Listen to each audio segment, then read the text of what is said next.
सासूनी बेदागला, काय करावं? छान पैकी जुन्या काळात छान पैकी सुग्रास जेवण बनवलं. आता आजीनं मावशीनं मला तुम्हीच सांगायचं, ह्या मंडळीला कदाचित माहित असेल असेल नसेल, पोळपाट असतं, त्याच्यावर कापड टाकतात, असं सुती कापड, आणि त्याच्यावर पांढरा असा पदार्थ असतो, पसरून टाकलं, तसंच कापड उचललं जातं, तव्यामध्ये तेल टाकलं जातं आणि तो पदार्थ तव्यात टाकला जातो. त्याचं नाव काय? काय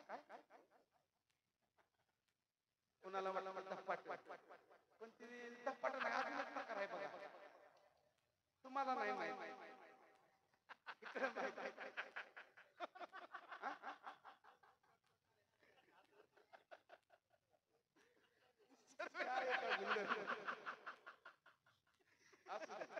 तर पांढऱ्या ज्वारीचं पीठ असतं, ज्वारीच्या पिठामध्ये मला वाटतं त्याला गुलगुला असं काहीतरी नाव आहे, आता तुम्हालाच माहिती, बरोबर ना? गुलगुल, पण मोगराळ्यात त्याला गुलगुल नाही म्हणत, त्याला धिरड म्हणतात. मोगराळ्यात त्या पदार्थाचं नाव धिरड आहे. आजीबाई सासूबाईनं छान असं सुगरात जेवण बनवलं, धिरड्याचं जेवण बनवावं, सोबत पिवळ्या बटाट्याची भाजी, खीर, छान पैकी जावई बापून यावं, छान पैकी जेवण करावं, तुकोबरायांच्या मंदिरामध्ये जावं, दर्शन घ्यावं, आणि सासूबाईला सांगावं सकाळी मी निघतो आता. छान पैकी जेवण झालं, पण त्या धिरड्याची चव इतकी त्या जावयाच्या जिभेवर सरळत होती, सासूबाईला त्या जावयाने विचारलं, मामी तुम्ही रात्री जो पदार्थ केला होता त्याचं नाव काय? मामीने सांगितलं, बाप जावई बापू त्याला धिरड म्हणतात. पुन्हा स्टँडवर गेला, पुन्हा माघारी आला, मामी पुन्हा सांगा नाव काय?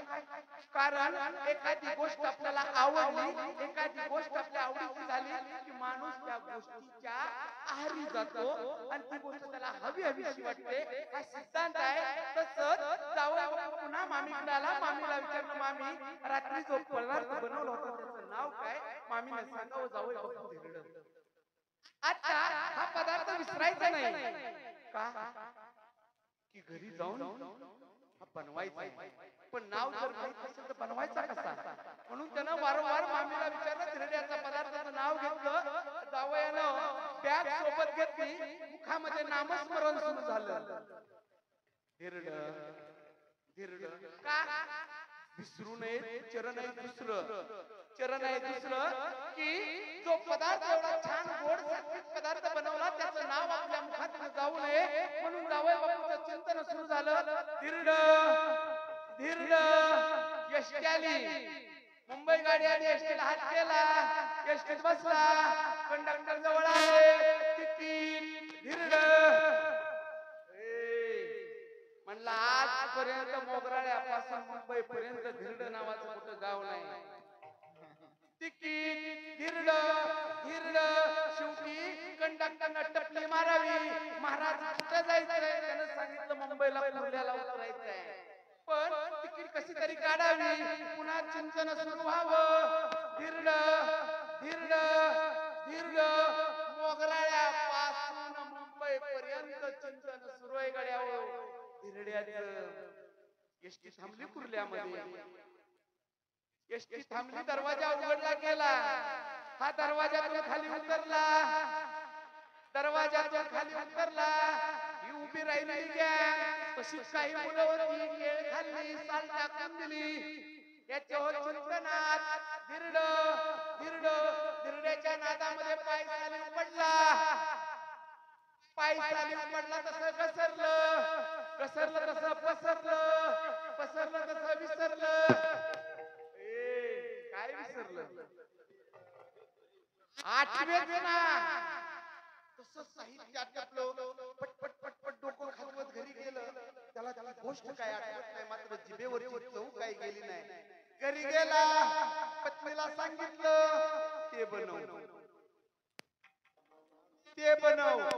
अहो काय जे मामीनं बनवलं होतं ते बनव. अहो म्हणे मी तिचीच लेख आहे, फक्त नाव तर सांगा. ते बनव. गोलगोल असतं, कपडावर टाकतात, तव्यात टाकतात, धपाट पाहिजे का? नाही नाही नाही, ते बनव. सीमा झाली, 5 मिनिटं झाली, 10 मिनिटं झाली, 20 मिनिटं झाली, नाव काय आठवत नाही. शेवटी तो नवरा आहे. प्रेमाचं रूपांतर रागात झालं, ते बनव म्हणतो ना. अहो धनी नाव तर सांगा. काठी घेतली आणि मारायचं तुला अक्कल नाही, त्याचं तुला कळत नाही. तुझी आई बनवली, तुला नाही जमत. ओ नाव सांगा. फट फट फट फटके मारायला सुरुवात केली. आबरूची बिचारी होती. भयंकर मारला. कशा पाय? धिरड्या पाय. नाव नाही आठवलं. एवढा मार खाल्ला, एवढा मार खाल्ला, गुडघ्यामध्ये मान लपवली, डसा डसा रडायला लागली. कारण त्याला नाव आठवत नाही, त्याशिवाय ती बनवू शकत नाही. शेवटी तास गेला, 1.5 तासाने पुन्हा याचा हात धोका, ते बनव. आणि शेवटी म्हणली बनवू शकत नाही. नाव सांगा नाही तर बनवू शकत नाही.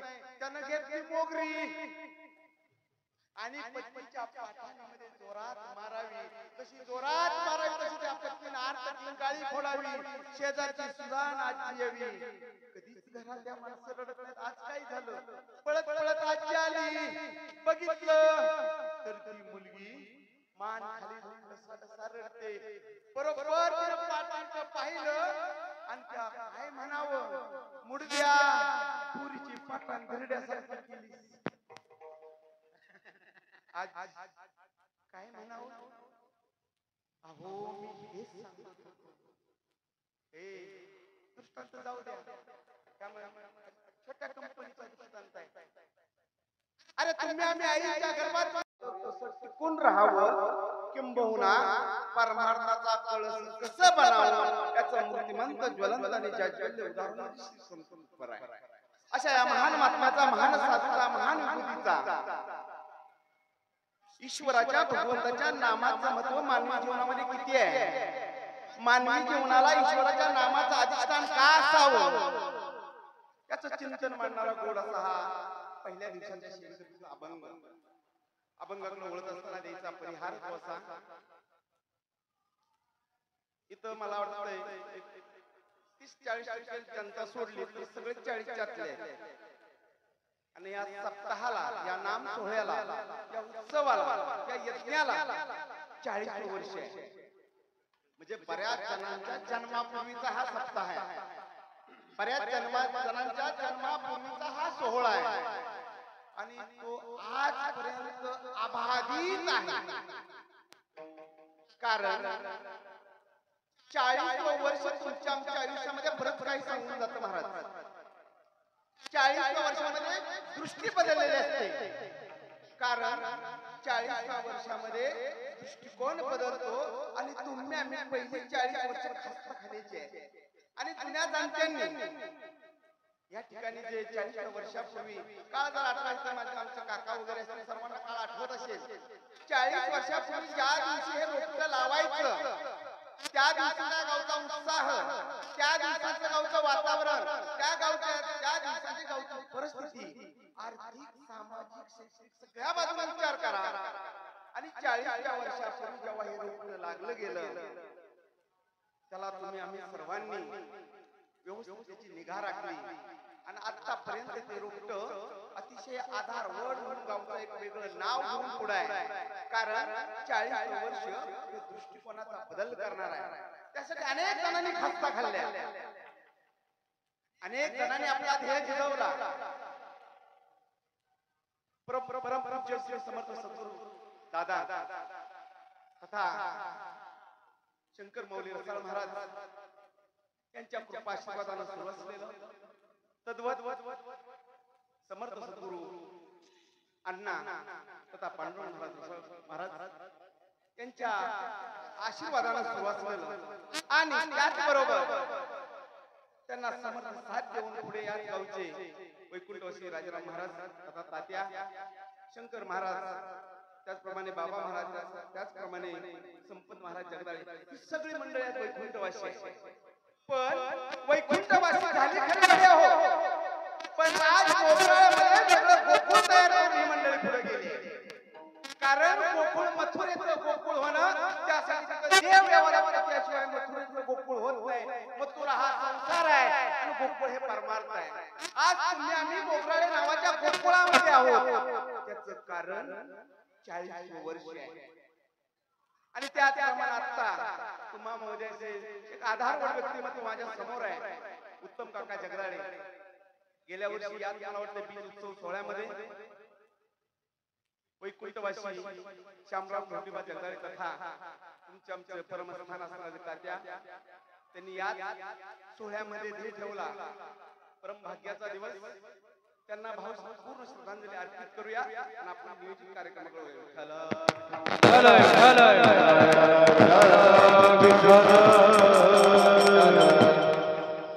40 वर्षाबद्दल मला बोलायचे अभंगाकडे वळण्यापूर्वी 40 वर्ष म्हणजे काय? 40 वर्ष साधारणपणे आयुष्याचं वर्ष. कदाचित थकला असाल, कदाचित भागला असाल, कदाचित मी मनाचा एक भाव तयार झाला असू शकतो, सांगू शकत नाही. कदाचित आता वाटत असेल त्या नवीन पिढीनं पुढे यावं, नवीन पिढीनं हे सगळं पुढे हातात घ्यावं, असंही कदाचित वाटत असेल. पण हे अध्यात्म आहे. तुम्हा मला गरुड पक्षी सर्वांना माहित आहे. गरुड पक्षी जेव्हा वादळ येतं, पाऊस येतो, तेव्हा इतर पक्षी घरटे शोधतात. जेव्हा पाऊस वादळ येत असतो तेव्हा इतर पक्षी घरटे शोधतात. गरुड पक्षी घरट्यात नाही जात. ढगाच्या वर गरुड पक्षी झेप घेत असतो आपल्या पंखाच्या बळावर. तो गरुड ढगाच्या वर जातो आणि वरून सगळं वातावरण पाहतो. तो कधी घरट्याची अपेक्षा नाही करत. का? त्याचा विश्वास आहे त्याच्या पंखावर, त्याचा विश्वास आहे त्याच्या पकडीवर, त्याचा विश्वास आहे त्याच्या चोचीवर. कधीही तो ढगाला घाबरत नाही, वादळाला घाबरत नाही. जिथून संकट सुरू होतं त्याच्या पलीकडे जाऊन थांबतो हा गरुड. पण जेव्हा हाच गरुड 40चा होतो, ज्या स्थितीला सपताय त्या स्थितीचा हा गरुड होतो, तोही थकतो, तोही भागतो, तोही कंटाळलेला असतो. त्याला वाटतं माझ्या पंखाची ताकद जरा कमी झाली गड्या, चोचीची धार जरा कमी झाली गड्या, पखड कमी झाली. विचार करतो, एका पर्वतावर जातो. जेव्हा त्याला वाटतं आपण थकलोय, जेव्हा त्याला वाटतं आपण दमलोय, जेव्हा त्याला वाटतं आपण म्हातार झालोय, तेव्हा हा गरुड पक्षी एका उंच पर्वतावर जातो आणि एकांतात थांबतो. विचार करतो आता बदललं पाहिजे. काय करतो हा गरुड तिथं जाऊन? हा गरुड स्वतःच्या चोचीनं स्वतःची पख उपसून टाकतो. हा गरुड स्वतःच्या चोचीने स्वतःचे पंख उपसून टाकतो. घायाळ होतो, पण त्याच्याकडे पर्याय नाहीये. पख उपसून झाली, पुन्हा हा गरुड त्या दगडावर आपली नख आपटतो, नख उपटून टाकतो. पख काढून टाकली, नख काढून टाकली. शेवटी हा गरुड आपली चोच त्या दगडावर आपटतो, चोचही काढून टाकतो आणि निद्रिस्त अवस्थेच्या पर्वतावर एका ठिकाणी निश्चल होऊन पडलेला असतो. दिवसामागून दिवस जातात, हळूहळू चोच यायला लागते, हळूहळू पुन्हा पंख यायला लागतात, पुन्हा पायाची नख वाढायला लागतात, हळ मजबूत होते, पंखामध्ये बळ येते, चोचीमध्ये धार येते आणि पुन्हा तो गरुड त्याच पहिल्या ताकदीनं झेपेला तयार असतो. गड्या हो, 40 वर्षानंतर तरुणांना हेच करायचं आहे. पुन्हा एकदा तुम्हाला जागो व्हायचंय, पुन्हा एकदा तुम्हाला तयार व्हायचंय. तरुणांच्या फळीनं बुजुर्गांच्या हाताला हात धरून हे कार्य पुढे न्यायचंय. कारण अध्यात्म असो किंवा प्रपंच असो, दमछाक होतच असते. ती दमछाक घालवण्यासाठी कुठेतरी बुजुर्गाच्या हाताला धरून हा सोहळा पुढे न्यायचंय. कारण 40 नंतर 40-50 राहिलंच किती लांब महाराज? 50 राहिलंच किती? हातीच्या अंतरावर 50 आलंय. त्याप्रमाणे गरुडाप्रमाणे तुम्हाला आता भूमिका घ्यायची, सर्वांना भूमिका घ्यायची की हा यज्ञ, हा तपस्वी यज्ञ आपल्याला पुढे न्यायचा असेल तर तुम्हाला जागलं पाहिजे. त्यासाठी पहिल्या दिवसाची सेवा. आजचा श्री गणेश आहे, तुकोबराय पहिल्या चरणाच्या माध्यमातून सरळ साध्या पद्धतीने सांगून जातात. गड्यावर मनुष्य जन्म मिळाला ना तर विचार करा, सारासार विचार करा, सहज करा, लवकर करा. काय करा? विचार करून झालं त्या परमात्म्याचं नामस्मरण मुखामध्ये राहू द्या. दुसऱ्या चरणामध्ये सांगतात त्या भगवंताचं नामस्मरण एकदा तुमच्या मुखामध्ये वाणीमध्ये मनामध्ये कंठामध्ये राहिलं की त्याचं चिंतन सतत घडू द्या. दयाचे चिंतन निर्सेल संकट, त्या परमात्म्याच्या नामाचं चिंतन तुमच्या आमच्यावर आलेलं संकट त्याचं निरसन करायचं तुम्हाला आम्हाला संकट मुक्त करेल आणि हा दुर्घट असा भयंकर असा भयंकर असा संसार रूपी सागर करून जायचं असेल तर एकच गोष्ट लागू आहे तुम्हाला तुम्हाला ईश्वराचं नाम आणि त्या भगवंताच्या स्मरणात राहा. कसं करा? जन्मून या पुरी वाची स्मरारा. मानवी जीवनाच्या मानवी कुळामध्ये जन्माला लागला तर वाचन त्या भगवंताचं स्मरण करा आणि हा नित्य नियम सतत राहू द्या. आणि जर का तुम्ही असं केलं तर खूप परिणाम सांगतात की तुका म्हणे कोटी कुळेची पीडित भावे गाता गीत गोपाची. अशी कोट्यानं कुळाचा उद्धार झाला की त्यांना ईश्वराच्या नामस्मरणाला पकडून ठेवलं. अशा अनेक कुळाचा उद्धार झाला. तुमचाही होईल पण केव्हा? भावे गाता गीत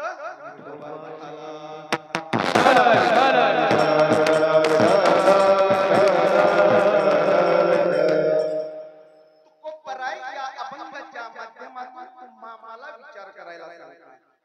कारण विचारामुळं माणूस उद्ध्वस्तही होऊ शकतो आणि विचारामुळं माणसाचा उद्धारही होऊ शकतो. चांगल्या विचारानं माणसाचा उद्धार होतो आणि चुकीच्या विचारानं माणूस उद्ध्वस्त होतो. तुकोपराई या अभंगाच्या माध्यमातून तुम्हाला ईश्वरीय विचार चांगला विचार करायला सांगतात. तसं पाहिलं तर तुम्ही आम्ही विचार मनुष्य म्हणले विचार आला असा या लोकांमध्ये एकही मनुष्य नाही तो विचारच करत नाही. प्रत्येक जण विचार करत असतो मात्र तुकोपराईना अपेक्षित असणारा विचार तुकोपराई अभंगाच्या माध्यमातून सांगतात. तुम्ही आम्ही विचार करत असतो. विचार तीन प्रकारचे आहेत. ज्या विचाराला अर्थच नाही असे निरर्थक विचार आहे. निरर्थक विचार आहे.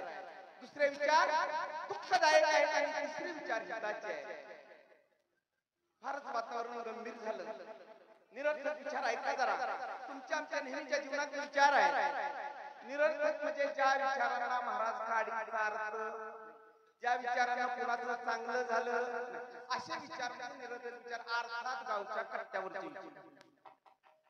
गावच्या कट्ट्यावर जे विचार करले जातात ते निरर्थक विचार. कारण त्यांना काय कोणाला घेणं देणं नसतं. त्या विचारांचं काय पडलेलं नसतं. उगाच आपला काम नाही म्हणून गप्पा मारत नसतं. त्याला म्हणायचं निरर्थक विचार. समजून चला तुमच्या आमच्यासारखे दोघे बसले. कामच नाही विचार करायचंय. कामच नाही विचार निरर्थक आहे. एकानं दुसऱ्याला विचारावं. काय विचारावं? गड्या जर का चुकून एकादशी दिवशी गटारे आले तर करायचं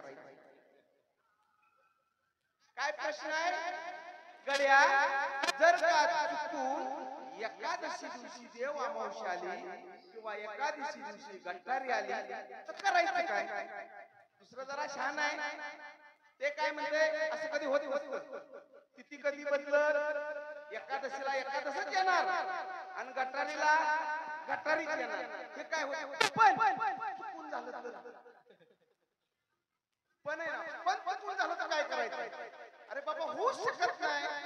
गटारी वेगळी एकादशी नाही नाही नाही तुझं मला सगळं मान्य पण चुकून असं झालं तर अरे बाबा होऊ शकत नाही. आता विचार कसले बिनकामाचे काम कट्ट्यावर बसायचं आहे आणि विचार करायचा. आता शेवटी हा काय ऐकत नाही म्हणला चुकून झालं तर करायचं काय? ह्यानं सरळ सांगितलं जर का समजा असं झालं की एकादशी दिवशी जर गटारी आली येणार तर नाही पण आली तो लोण्याचे तळे वडायचे उपवासाला खायचे. अर्थ कळला? जसं एकादशीला गटारी येऊ शकत नाही तसं लोण्याचे वडे होऊ शकत नाही. ह्या विचार खूप जगाचं भलं अजिबात नाही. कट्ट्यावरचे विचार काही कोपऱ्यातले विचार असतात. दुःखदायक विचार. आमच्या सत्रे महाराजांना काच आयफोन घेतला 1.5 लाखाचा महाराज. बरं समजाय काय जातंय? समजून चालायचं. घेतला 1.5 लाखाचा आयफोन. आता शेजारी मीच आहे तुझ्या समजून चालायचं. काय नाही का सत्रे महाराज 1.5 लाखाचा आयफोन. मृदुगात एवढा पैसा मिळतो. विचार कोणता? पुढचा विचार. अरे त्यांना हाडाची काड्या केली रात्रीचा दिवस केला 1.5 लाखाचा आयफोन घेतला गड्या. पण त्यांना तो मोबाईल मोबाईल कसा घेतला याचा विचार करता करता शेजारीची रात्र गेली.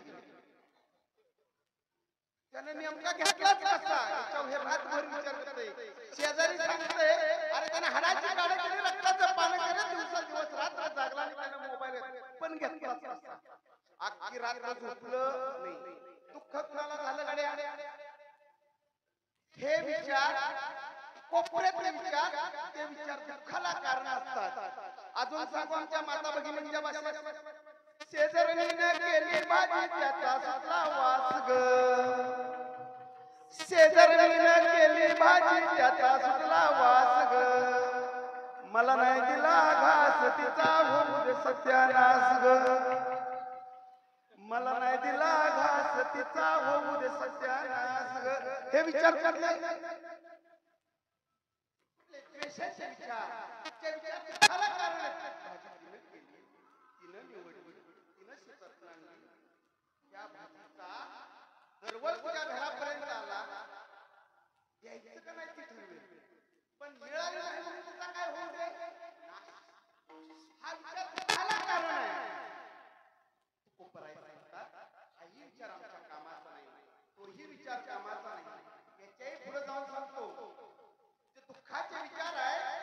जर का आपल्या शेजारच्या घरचा आनंद आपल्याला वाटून घेता आला, महाराज आपल्या शेजारच्या घरचा आनंद आपल्याला वाटून घेता आला, जर का शेजारच्या घरचं दुःख आपल्याला वाटून घेता आलं, शेजारच्या आनंदात आपण तन मन धनानं सहभागी झालो तर महाराज कीर्तनाची गरजच नाही.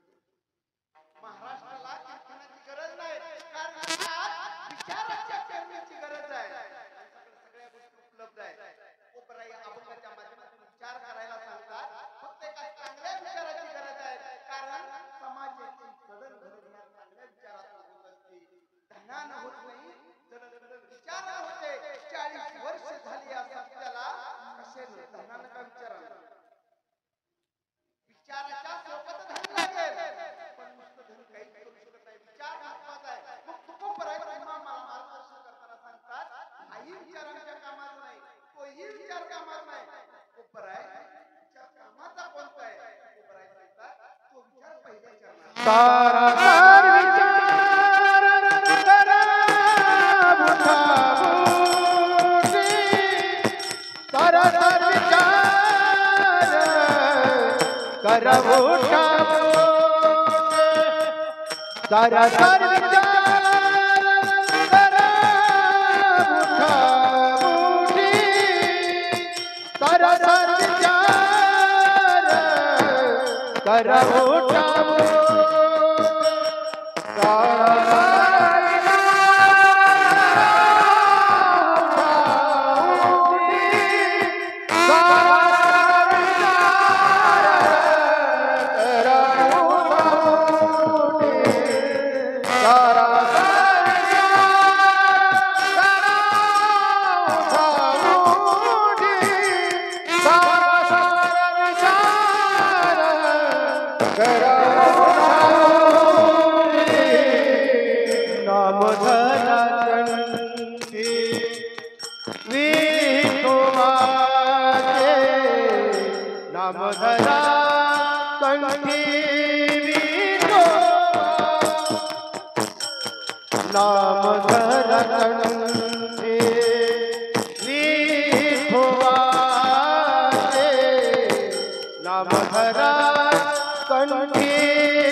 मला या पहिल्या चरणाच्या माध्यमातून विचार करायला संतांकडे यावं. कारण जग विचारावर चालतं, आचार विचारावर अवलंबून असतो. आचार असा कसाही येत नाही, विचारानुसार आचार असतो. विचारानुसार वर्तन असतं, विचारानुसार वागणं असतं. कोपराय मला सार आणि असार या दोन्ही गोष्टीचा विचार करायला सांगतात. असार म्हणजे नष्ट होणार आणि सार म्हणजे सारभूत. सारासार विचार म्हणजे काय चांगलं काय वाईट काय याचा विवेक जागा ठेवणे. समाजामध्ये वावरत असताना हे नेमकं चांगलं आहे का, हे नेमकं वाईट आहे, हे नेमकं खरं आहे की हे नेमकं खोटं आहे, याचा सारभूत विचार करायचा येतात की असा विचार कर ज्या विचारामुळे तुझ्या हृदयामध्ये परमात्म्याचं नामस्मरण होईल. खरं तर सार आणि असार संतांनी सांगून दिलं. सार काय असार काय हे दिसतं ते असार आहे. जे जे नश्वर आहे ते असार आहे. नाश होणारी प्रत्येक गोष्ट असार आहे. तुम्ही आम्ही असार आहोत. तुम्ही आम्ही असार आहोत. दिसतं हे सगळं संतांच्या भाषेमध्ये असार आहे. जे दिसत नाही पण त्याचं अस्तित्व आहे ते सार आहे. हा देह दिसतो असार आहे, पण देहामध्ये असणारं चैतन्य सार आहे. ह्या देहामध्ये असणारं चैतन्य सार आहे, दिसणारा देह असार आहे. असा विचार कर, असा विचार कर. अंतकाळी ज्याच्या नाम येईल मुखा सुधा म्हणे सुधा पार नाही. जीवनाच्या शेवटच्या श्वासापर्यंतच्या विचारावर तुला जगता येईल, ज्या विचारावर तुला करता येईल असा विचार कर. फळफट संसार इथे सार भगवंत संसार फळफट आहे. फळफट या शब्दाचा अर्थ आणि बेचव.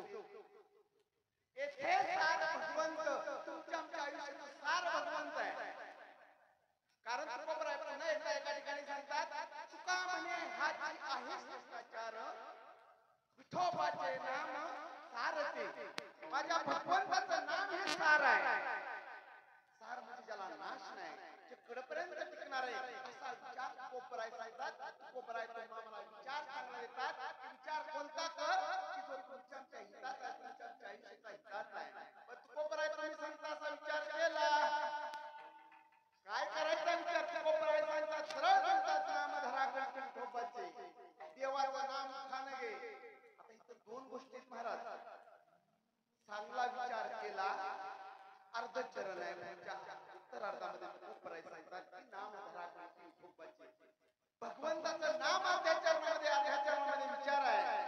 दोन्ही चरणाच्या मध्ये स्पेस आहे महाराज. तो गॅप, तो स्पेस, जागा रिकामी जागा आहे. त्या रागेचं नाव आहे संत सर. कारण जेव्हा आम्ही चांगला विचार करू की चला चला तुकोबराय सांगतात की परमात्म्याचं नामस्मरण घ्यायचं गड्या, पण ते मिळतं कुठं? नामस्मरण घ्यायचं खरं पण ते मिळतं कुठं? देवाचं नामस्मरण कुठेही करता येतं पण कुठेही मिळत. भगवंताचं नाम कुठेही घेता येतं पण कुठेही मिळत. मग नेमकं ते आहे कुठं? हा महत्वाचा तुमच्या आमच्या मधला प्रश्न आहे. तर ते नाम संतांमध्ये प्रॉपर्टी आहे संतांची. ईश्वराचं नाम, भगवंताचं नाम संतांजवळ आहे. कोपराय तेच सांगतात की मानवी जीवनाला आला परमपरमात्म्याचं नामस्मरण करावं लागेल, पण ते नाम आहे संतांकडं. याचा अर्थ तुमचं आमचं पूर्वजन्मीचं सुकृत जर थोर असेल, पूर्वजन्मी सुकृत थोर केली की आजी फळाशी आली, भेट झाली या संतांशी परमानंद ग मानसा. जर का तुमच्या आमच्या आयुष्यामध्ये परमपरमात्म्याच्या भेटीसाठी संतांची जर भेट झाली, दुर्मिळ योग आहे तुम्हाला संत भेटणं. मनुष्य जन्म भेटणं दुर्मिळ आहे, संत भेटणं दुर्मिळ आहे आणि जिज्ञासा भेटणं दुर्मिळ आहे. तीन गोष्टी दुर्मिळ आहेत. नरदेह दुर्लभम, महापुरुष संश्रय दुर्लभम. काय दुर्मिळ आहे? हा जन्म मिळणं दुर्मिळ आहे. मिळाला, दुर्मिळ असून सुद्धा मिळाला. पण संत मिळणं दुर्मिळ आहे. संत मिळतील बहुवा बगाड आहे संत भेटी, बहुवा बगाड आहे संत भेटी, परी जगा जेठी करुणा केली, परी जगा जेठी करुणा केली, बहुवा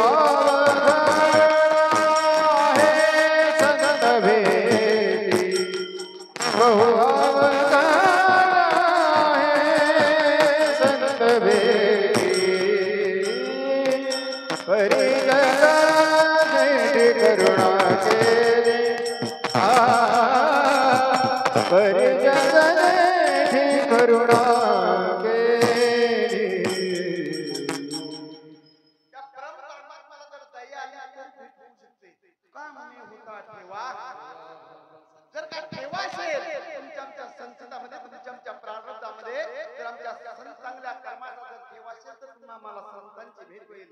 एरवी अजिबात नाही म्हणून खूप करायचं. पुण्य फळले बहुता दिसा, पुण्य फळले बहुता दिसा, पुण्य फळले बहुता दिसा, पुण्य फळले बहुता दिसा, भाग्य उदया साठसा, उदया साठसा, भाग्य उदया साठसा, भाग्य उदया गालो सन्मुख लो कैसा, गालो सन्मुख लो कैसा, गालो सन्मुख लो कैसा, गालो सन्मुख लो कैसा, संकटहरण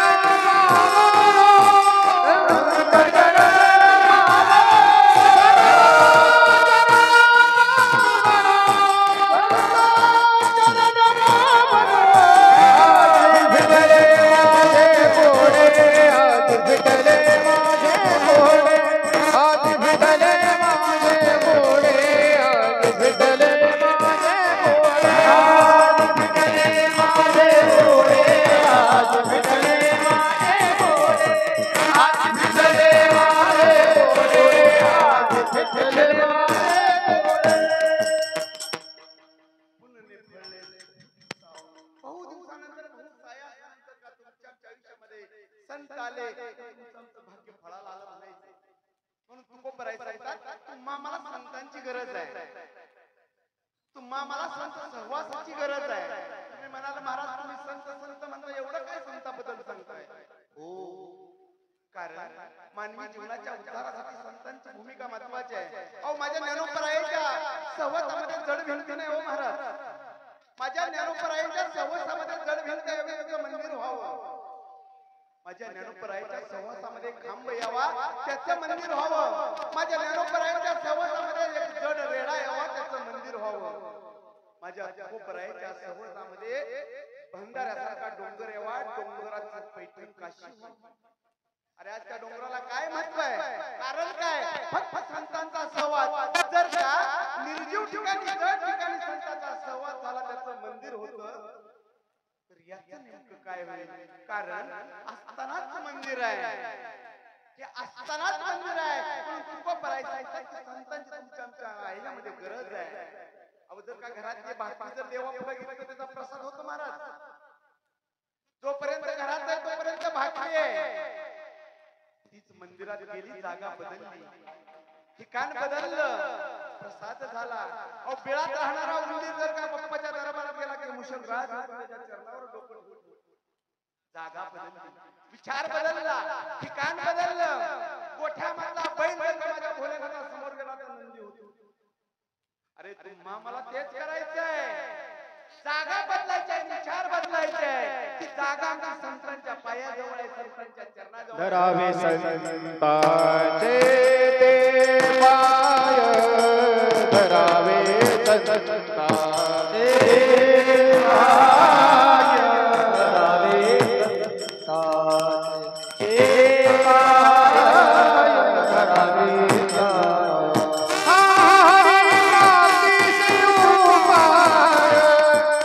धरावे संतांचे पाय,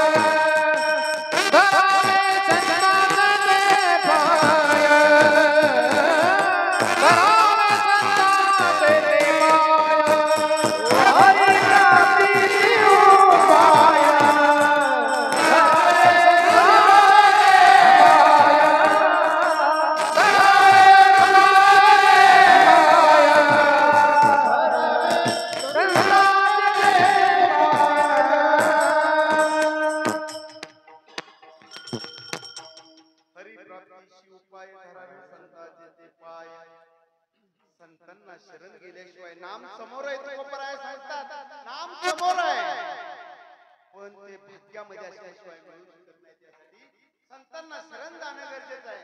तुम्ही म्हणाल नेमकं नाम कोणतं? माझी जनाई पोट घेऊन सांगते ज्या नामाने मी देवाला बंदीखान्यामध्ये कोणला डांबला तेच ते नाम. कोणतं नाम जनाई सांगते? राम नाम तो कोई मिले ठेका करो चोर जिस नाम से देव प्रहलाद करे तो नाम तुझे और. ज्या नामानं माझ्या जनीचा उद्धार झाला, ज्या नामानं माझं जनाईला तारलं, भक्त प्रल्हादाला तारलं, तुकोबराय सांगतात ते नाम कंठी घेते काय. एखादा अंध भिकारी असावा, पोत टाकावं पोट्यावर दिवसभर भीक मागत बसावा, उन्हाचा विचार करणे, तानाचा विचार करणे, पावसाचा विचार करणे, पोत्यावर बसावा, भीक मागावी, मिळेल त्या 2-4 रुपयामध्ये कसं तरी जगावं. त्या ठिकाणी एखाद्या साधूने काय काय काय भीक मागतो. साधूनं बघावं तो ज्या ठिकाणी बसलाय त्या ठिकाणी गुप्तधनाचा साठा आहे गड्या, पण हे अंध आहे, त्याला दिसत नाही. ज्या ठिकाणी हा भीक मागतोय त्या ठिकाणी गुप्तधनाचा साठा आहे, परंतु जोपर्यंत तो साठा पाहण्याची कला जन्माला येत नाही तोपर्यंत दिसत नाही. म्हणजे ज्ञानोबराय सांगतात या उपाधी माझी गुप्त चैतन्य असे सर्वगत ते तत्वज्ञ संत स्वीकारिती. या उपाधी माझी गुप्त असं धन आहे, पण ते तुम्हा मला सापडत नाही. त्यासाठी तुकोबराय सांगतात संतांची गरज आहे. अगदीच खरं सांगू, माझ्या समोर बसलेला जुना वर्ग आहे. आता पाण्यातली मोटर आणि पाण्याबाहेरची मोटर फरक आहे.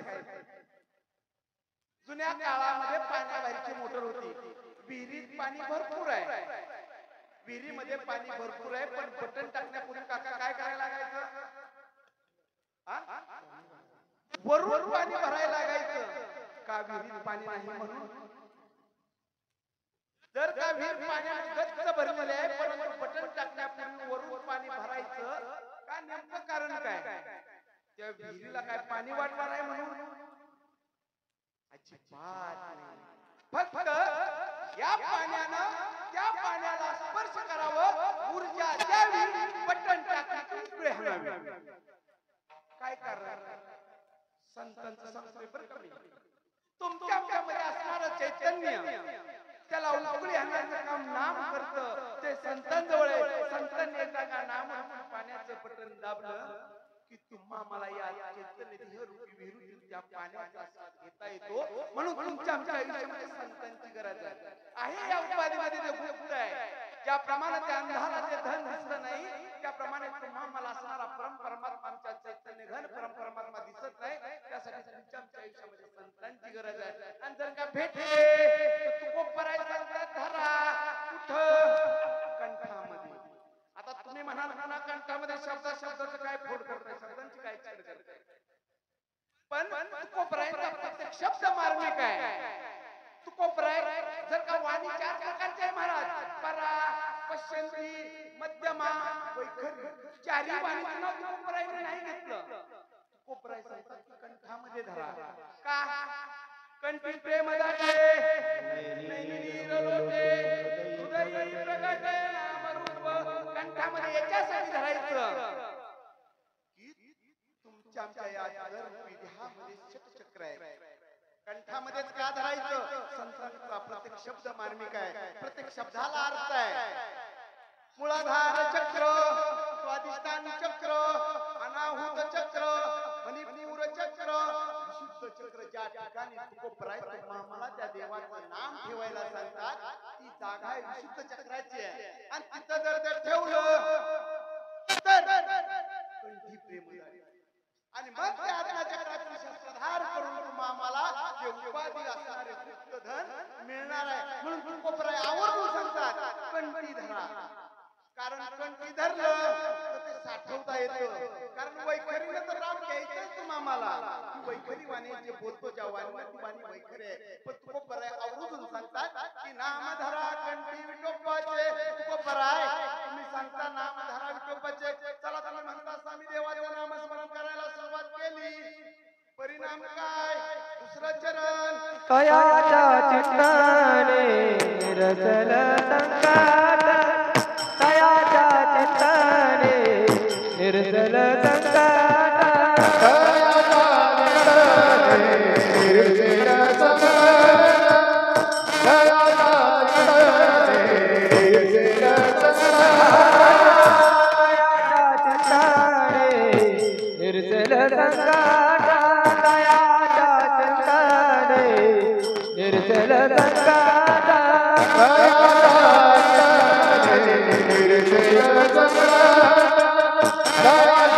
चिंताने निर्जल संकट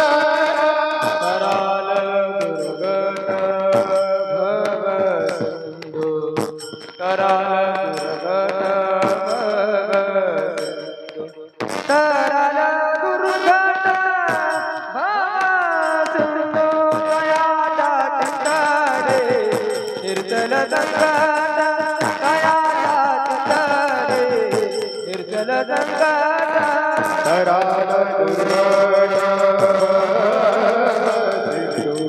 कराल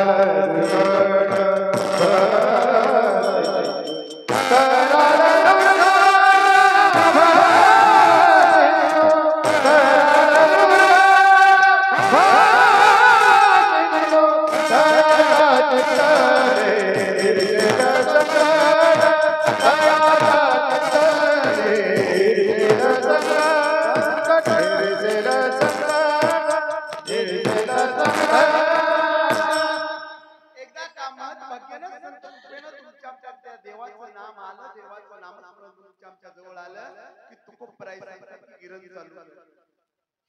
कारण ते नाम म्हणजे पुढे बांधून खिशात ठेवायला नाही तुमच्या आमच्याकडे. परमात्म्याचं नामस्मरण तुमच्या आमच्याकडे चिंतनासाठी आलंय. तुकोबरायचं महत् भाग्यानं देवाचं नामस्मरण तुझ्यापर्यंत आलं, त्याचं चिंतन कर. एकदा चिंतन केलं तुझ्यावर कोणतंही संकट येऊ दे, ते संकट निघून जाईल. आम्हारीच्या दासाई आम्हारीच्या दासाई हरेच्या दासाई हरेच्या दासाई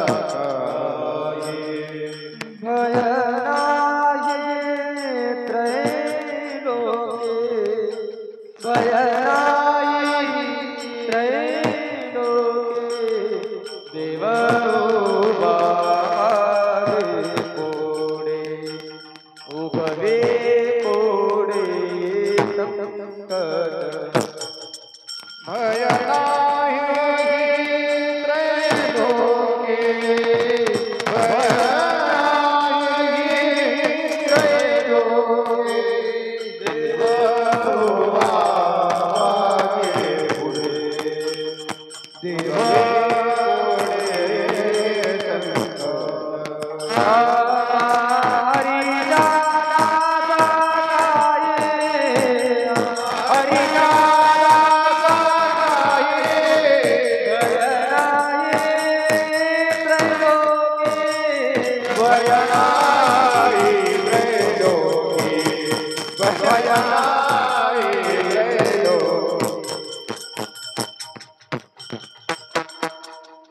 भय नाही त्रैलोक्यात. संत मंडळी सांगतात की जर का त्या परमात्म्याच्या नामामध्ये राहिला की काळजीच करू नको. एसटी मध्ये बसलं महाराज वजन डोक्यावर घ्यायची काही गरज नाही. काय लोकांना बरंच जुन्या काळात सवय असते गाडीत बसायचं डोक्यावर वजन खाली ठेवावं. एसटीत बसून जर का वजन डोक्यावर घेतलं तर आजची एसटीत बसण्याचा फायदा अजिबात नाही. कारण जर एसटी मध्ये बसून सुद्धा जर तुमच्या आमच्या डोक्यावर वजन येतं एसटीत बसायचं कशाला.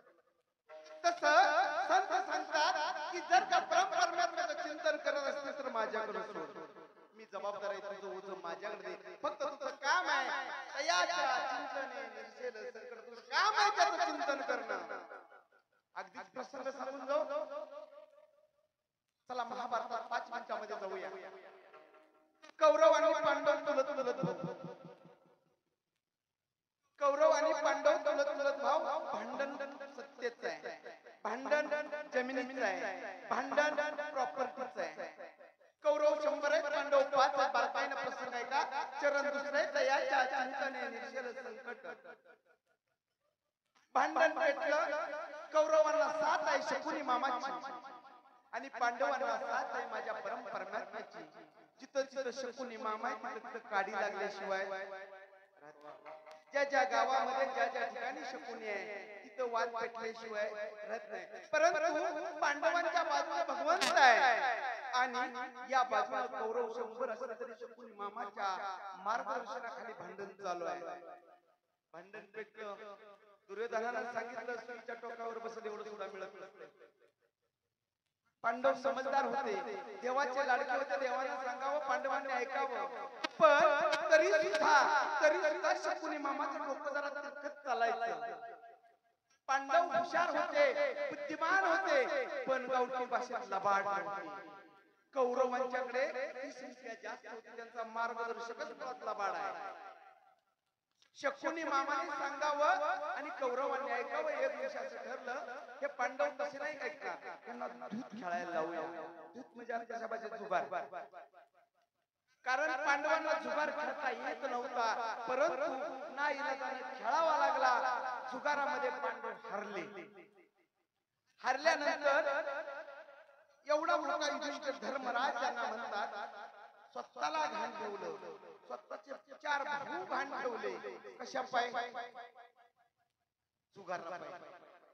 एकदा माणूस आहारी गेला, चुकीच्या वस्तूच्या आहारी गेला की नेमकं काय घाण ठेवले सांगू शकत नाही. स्वतःचा जीव घाण ठेवला, 4 भाऊ घाण ठेवले. तर ते शेवटी त्या युद्धामध्ये याने स्वतःची नव्हे 5 जणांची असणारी द्रौपदी बायको पहा.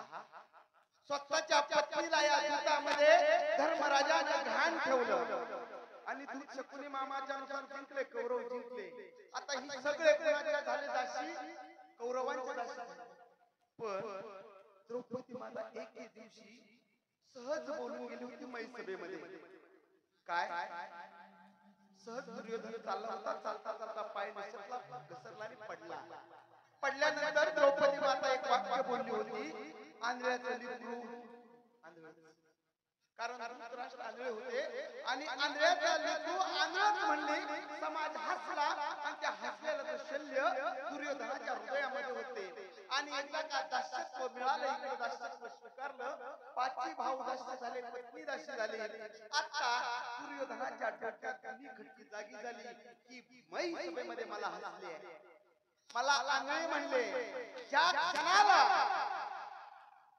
युद्धामध्ये आला त्या क्षणाला दुर्योधनानं आदेश सोडला दुःशासनाला, ए दुःशासना, त्या द्रौपदीला घोडत आण. पहा, जुना काळ आहे, देवदेवतांचा काळ आहे. द्रौपदीला घोडत आण, आज आपली ती दासी आहे. दुःशासन त्या घरात 17 नावं दुपासून तयार होती बरं का. 100 कौरवांमध्ये 5-25 नावं दुपासून होती. तू म्हणजे वाईट. दुःशासन, दुर्योधन अशी 17-18 नावं त्या प्रकारची. आणि त्या दुःशासनानं जावं, द्रौपदी मातेचे केस पकडावे. द्रौपदी मातेने विनंती केली, आम्ही हरलो, पण मला स्पर्श करू नको, मी रजस्वाला, मी मासिक धर्मामध्ये, मला स्पर्श करू नकोस. दुर्योधनानं सांगावं, काही ऐकू नको, ती आपली दासी आहे. दुःशासनानं खेचत आणावं मैसभेमध्ये, भर सभेमध्ये खेचत आणावं. मला सांगा, 5 नवरे सोबत 5 पत्नी जवळ आहे, स्वतःची पत्नी दुर्योधन या सभेमध्ये ओढून आणतोय. सगळी शांत झाली आहे. अरे चाललंय काय? एका परस्त्रीला हा उचलून आणतो, धरून आणतो, पण सगळे शांत आहेत. माझ्या द्रौपदी मातेने भीमाकडे बघावं, धर्मराजाकडे बघावं, अर्जुनाकडे बघावं. अरे अर्जुना, तुझ्या इतका धनुर्धरी या जगात नाही. भीमदादा, तुझ्या इतका गदेमध्ये तरबेज या जगात नाही. पण जेव्हा स्वतःच्या पत्नीला केस धरून ओढत आणलं जात सभेमध्ये, पण हे 5 जण काहीच बोलत नाही. कारण जुगारामध्ये दास्यत्व पत्करणार. आता हे दास्यत्व भीमदादाचा राग काही सहन होईना. पत्नीला सर्वांसमोर ओढत आणलंय. भीमदादाने स्वतःच्या मुठी आवळल्या. आता गदा उचलणार तेवढ्या धर्मराजाला आईशी शब्द आठवले आपल्या कुंती मातेचे.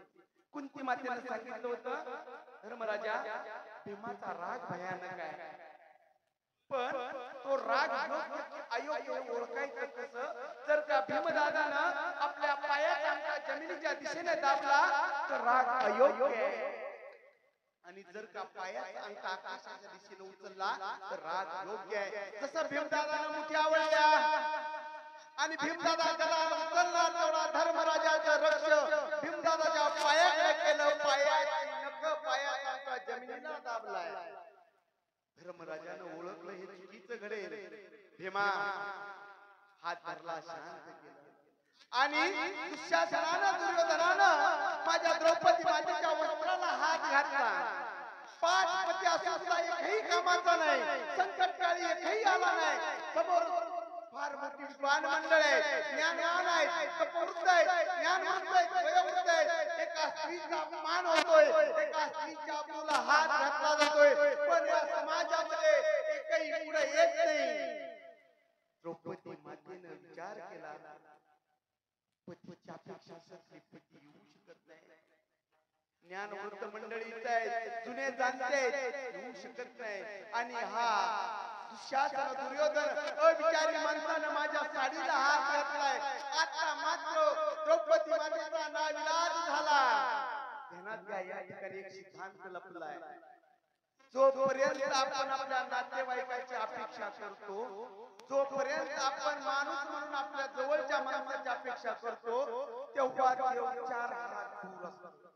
पण जेव्हा सगळे आधार संपतात, सगळे बंद केले जातात, आता तुझं म्हणून कोणी नाही, हा जेव्हा भाव तयार होतो देवा, आता तूच ज्याशिवाय मला कोणी वाचवणार नाही. माझ्या द्रौपदी मातेने धावा केला.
माझ्या वस्त्राला हात घातलाय देवा, माझ्या तूच वाचू शकतो. आणि काया वाचा मनानं समर्पित भावानं माझी द्रौपदी माता देवाला शरण जावी. आणि देवानं साडी साडीच घेऊन यावं देवानं, साड्याचा ढीग पुढे पडावा, साड्याची रास पुढे पडावी. विश्वासानं कंटाळला गड्या हो. देवच साडी घेऊन आला, देवानं साड्याची रास पुढे चढली. माझ्या द्रौपदी मातेवर संकट माझ्या देवानं घालवलं. पण केव्हा, जोपर्यंत द्रौपदी मातेला अभिमान होता माझे बलशाली 5 पती आहेत, तोपर्यंत नाही. जेव्हा द्रौपदी मातेला खात्री पटली या जगामध्ये परमेश्वराशिवाय माझं कुणीच नाही आणि शरण गेली, तेव्हा मात्र देव धावून आले. तुमच्या आयुष्यातला हा सिद्धांत आहे गड्या. तयाच्या चिंतने निरसेल संकट, तुकोबराय सांगतात की त्या देवाच्या चिंतनानं संकट करेल. पण एवढंच नाही तर तराल घट भवशून्य, मात्र चिंतन देवाचं असावं. बरं तुम्ही म्हणाल चिंतन, चिंतन फक्त देवाचं असतं, चिंता प्रपंचाची असते. चिता चिंता समान असते, चिता दहती निर्जीव आणि चिंता दहती सजीव. चिता निर्जीवाला जाळते आणि चिंता सजीवाला जाळते. म्हणून तुकोबराय सांगतात की परमात्म्याचं चिंतन केलं की चिंता करायची गरज नाही गड्या. पण भजन कुणाचं असावं? भजन देवाचं असावं. आता हेच सहज भाषेत सांगून जातो. हा महाभारतातला प्रसंग आहे, तुमच्या आमच्या जीवनातला प्रसंग सांगून जातो. कारण चिंतन करायचं आहे. तुमचं आमचं चिंतन नेमकं कुठं चाललंय? तुकोबराय चिंतन नेमकं कोणतं अपेक्षित आहे? मोगराळेचा जावई मुंबईला, मोगराळेकरांचा जावई मुंबईला आहे. आता हे कळलं बघा, हे तुमच्या आमच्या व्यवहारातलं आहे. चरण दुसराय तयाच्या चिंतने निरसेल संकट, तराल घट भवसिंधू. या पहिल्या भागामध्ये द्रौपदी मातेनं माझ्या जगाच्या मालकाचं चिंतन करावं, जगाच्या मालकानं संकटातून मुक्त करावी. पण तुम्ही प्रपंच आहोत. मोगराळेकरांचा जावई मुंबईला आहे, चला समजून चला गड्यावर. बघा इथे 40-50 आली होती गँग, ह्या चिंतनासाठी आली होती बरं का. 40 विकेट पडल्या, बघा 4-5 राहिले. सर काय ठिकाणी आली ना, सर काय ठिकाणी पटा पटा विकेट पडले. तुम्ही भाग्याचे ठरले. आकाश महाराज प्रॉमिस घेतले पोरांनी माझ्याकडून कालपासून. काय प्रॉमिस? की मोगराळेकरांचा जावई मुंबईला का गेला आहे ना मूवी? तर मोगराळेकरांचा जावई मुंबईला गेला, सप्त्याला यावं म्हटलं. सासरे बुवांनी फोन केला, जावई तुकाराम उत्सव सोहळ्याचा सप्ताह आहे, या येईल. पण काल्या दिवशी 1 दिवसाची राजा आहे, येताना दोघं पण या. नाही जमायचं, तिला राजा नाही, मी येऊ शकतो. मोगराळेकरांचा जावई मुंबईवरून काल्या दिवशी आला. आता जावई काल्या दिवशी मोगराळेत आलाय, पण जगात कोणत्या अशी सासू आहे की जावई या गावच्या जेवणाकडे पाठवते? अजिबात अजिबात. सासून चांगला बेत आखला, छानपैकी स्वयंपाक बनवावा. जावई बापू बरेच दिवसानंतर आलेले आहेत. अगदी जुन्या काळातली सासू, जुन्या काळातली सासू. प्रसंग 45 वर्षापूर्वीचा असं समजूया आपण. जावई बापू आले, सासूनी बेत आखला, काय करावं? छानपैकी जुन्या काळात छानपैकी सुग्रास जेवण बनवलं. आता आजीनं मावशीनं मला तुम्हीच सांगायचं, ह्या मंडळीला कदाचित माहित असेल असेल नसेल. पोळपाट असतं, त्याच्यावर कापड टाकतात, असं सुती कापड, आणि त्याच्यावर पांढर असा पदार्थ असतो, असा पसरून टाकला. तसंच कापड उचललं जातं, तव्यामध्ये तेल टाकलं जातं आणि तो पदार्थ तव्यात टाकला जातो. त्याचं नाव काय? काय कोणाला वाटलं धप्पाट? पण ती धप्पाट नाही, अजूनच प्रकार आहे बघा. तुम्हाला नाही माहिती, इकडे माहिती.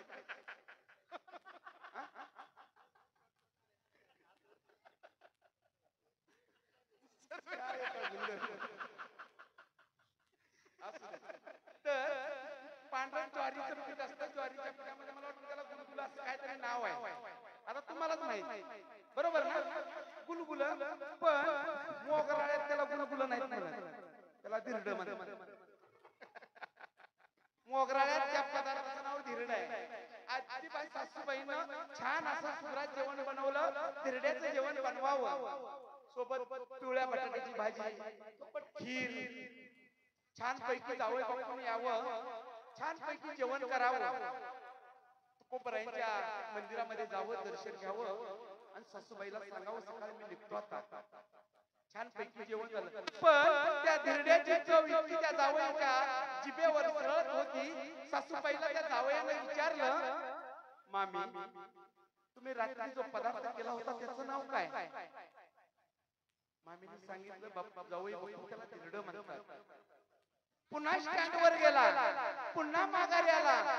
मामी पुन्हा सांगा नाव काय? कारण एखादी गोष्ट आपल्याला आवडली, एखादी गोष्ट आपल्या आवडीची झाली की माणूस त्या गोष्टीच्या आहारी जातो आणि ती गोष्ट त्याला हवी हवीशी वाटते. हा सिद्धांत आहे. तसंच जावई पुन्हा मामीकडे आला. मामीला विचारलं, मामी रात्री जो पदार्थ बनवला होता त्याचं नाव काय? मामीने सांगावं जावई बापू धिरड. आता हा पदार्थ विसरायचा नाही का, की घरी जाऊन हा बनवायचा आहे. पण नाव जर माहित असेल तर बनवायचा कसा? म्हणून त्यानं वारंवार मामीला विचारलं, धिरड्याच्या पदार्थाचं नाव घेतलं. जावयानं बॅग सोबत घेतली, मुखामध्ये नामस्मरण सुरू झालं, धिरड धिरड. का विसरू नये, चरण आहे दुसरं, चरण आहे दुसरं, की जो पदार्थ एवढा छान गोड सात्विक पदार्थ बनवला त्याचं नाव आपल्या मुखातून जाऊ नये, म्हणून जावई बापूचं चिंतन सुरू झालं. धिरड धिरड. एसटी आली, मुंबई गाडी आली, एसटीला हात केला, एसटीत बसला, कंडक्टर जवळ आले, तिकीट, धिरड. म्हणला आजपर्यंत मोगराळ्यापासून मुंबई पर्यंत धिरड नावाचं कुठं गाव नाही. तिकीट, धिरड धिरड. शेवटी कंडक्टरनं टपली मारावी. महाराज कुठं जायचंय? त्यानं सांगितलं मुंबईला पुण्याला उतरायचंय. पण तिकीट कशी तरी काढावी. पुन्हा चिंतन सुरू व्हावं. धिरड धिरड धिरड. मोगराळ्यापासून मुंबई पर्यंत चिंतन सुरू आहे गड्यावर. धिरड्याचं. एसटी थांबली कुर्ल्यामध्ये. एसटी थांबली, दरवाजा उघडला गेला. हा दरवाजातून खाली उतरला, दरवाजातून खाली उतरला. ही उभी राहिली गॅंग. तशीच काही मुलं होती, केळ खाल्ली, साल टाकून दिली. याच्यावर चिंतनात धिरड धिरड. धिरड्याच्या नादामध्ये पाय खाली उपडला, पाय खाली उपडला तसं घसरलं, घसरलं तसं पसरलं, पसरलं तसं विसरलं. काय विसरलं? आठवेच ना. तसं साहित्यात आपलं पटपट पटपट डोकं खालवत घरी गेलं. त्याला गोष्ट काय आठवत नाही, मात्र जिभेवरची चव काय गेली नाही. घरी गेला, पत्नीला सांगितलं, ते बनव ते बनव. अहो काय जे मामीनं बनवलं होतं ते बनव. अहो म्हणे मी तिचीच लेक आहे, फक्त नाव तर सांगा. ते बनव. गोल गोल असतं, कपडावर टाकतात, तव्यात टाकतात. धपाट पाहिजे का? नाही नाही नाही, ते बनव. सीमा झाली, 5 मिनिटं झाली, 10 मिनिटं झाली, 20 मिनिटं झाली, नाव काय आठवत नाही. शेवटी तो नवरा आहे. प्रेमाचं रूपांतर रागात झालं, ते बनव म्हणतो ना. अहो धनी नाव तर सांगा. काठी घेतली आणि मारायचं. तुला अक्कल नाही, तुला कळत नाही. तुझी आई बनवली, तुला नाही जमत. अहो नाव सांगा. फट फट फट फटके मारायला सुरुवात केली. आबरूची बिचारी होती, भयंकर मारला. कशा पाय? धिरड्या पाय. नाव नाही आठवलं. एवढा मार खाल्ला, एवढा मार खाल्ला, गुडघ्यामध्ये मान बोली, डसा डसा रडायला लागली. कारण त्याला नाव आठवत नाही, त्याशिवाय ती बनवू शकत नाही. शेवटी तास गेला, 1.5 तासानं पुन्हा याचा हात धोका, ते बनव. आणि शेवटी म्हणली बनवू शकत नाही. नाव सांगा नाही तर बनवू शकत नाही. त्यानं घेतली मोगरी आणि पत्नीच्या पाठीमध्ये जोरात मारावी. कशी जोरात मारावी तशी त्या पत्नीनं आत गाळी फोडावी. शेजारची सुजान आजी यावी. कधीच घरात त्या माणसं रडत नाहीत. आज काय झालं पळत पळत आजी आली बघितलं तर ती मुलगी मान खाली ढसा रडते बरोबर तिनं पाटांचं पाहिलं आणि त्या काय म्हणावं मुडद्या पुरीची पाटान घरड्यासारखी केली आज काय म्हणावं अहो मी हेच सांगतो हे दृष्टांत जाऊ द्या त्यामुळे छोट्या कंपनीचा दृष्टांत आहे अरे तुम्ही आम्ही आईच्या गर्भातून बाहेर आलो जसं घसरलो तसं प्रपंचामध्ये पसरलो आणि प्रपंचामध्ये पसरलो तसं देवाचं नाव विसरलो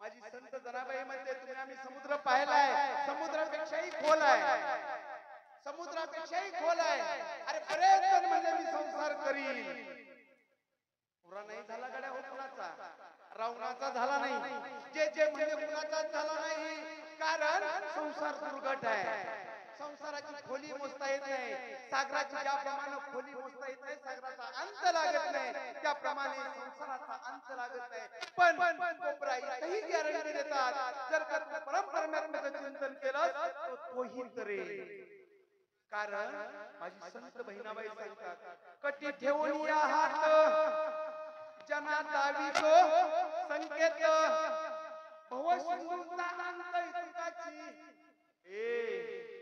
देवाचं जर का नामस्मरण केलं तर खोल वाटणारा संसार सुद्धा एवढाच आहे ज्याप्रमाणे देवाच्या नामस्मरणानं अथांग खोली असणारा समुद्र जर का कमरेभर पाण्यात काय माझी संत बहिणाबाई सांगतात म्हणून माझ्या देवाच्या हातपट्टीवर जर का माझ्याकडे आला माझं स्मरण केलं माझं चिंतन केलं तर हा दुर्घट सिंधू दुर्घट संसार सुद्धा पहिलं उभा दाता कटी कर ठेवणी पहिलं उभा दाता कटी कर ठेवणी पहिलं उभा दाता कटी कर ठेवणी पहिलं उभा दाता कटी कर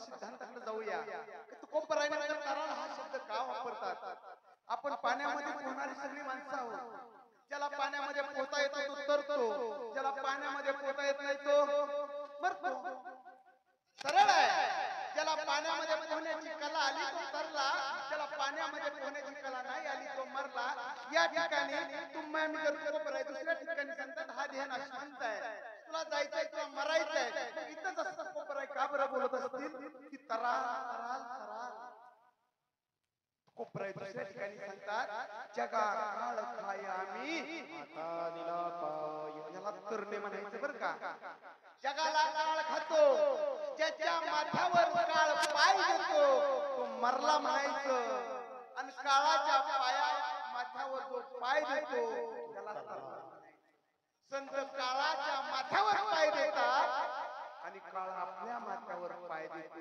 काळ ज्याच्या माथ्यावर पाय देतो तो मरला आणि काळाच्या माथ्यावर जो पाय देतो तो तरला. अजून सांगू, इच्छा शिल्लक आहे, श्वास थांबला. इच्छा शिल्लक आहे, श्वास थांबला, तो मरला.